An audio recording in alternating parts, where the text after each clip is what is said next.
Keçəcək zaman, gələcək o gün, qara toprağın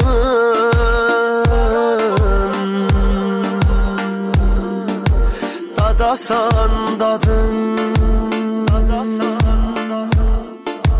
biləsən o gün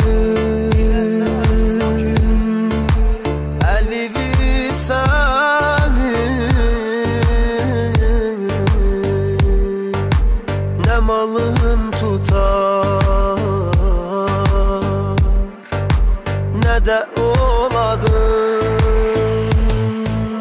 Uzalıb ləhət daşına dəyər, başuvi əgər göyə qozadın, o zaman qulaqlara çatmaz et. Nə qədər çox olsa da fəryadın, türəyib gözün, yanağın solub, qalar onda tək quru bir adın. Əriyib bədən, bükülər belin, nəyidim bəşər, nəyə oxşadın. Bir ömür uşaq kimi qırcanıb, bu oyuncanı necə oynadın. Yuxuda keçər gecə gündüzün,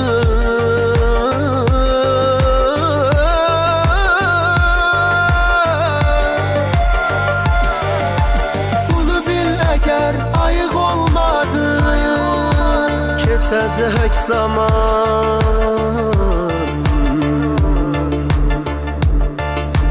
gələcək o gün,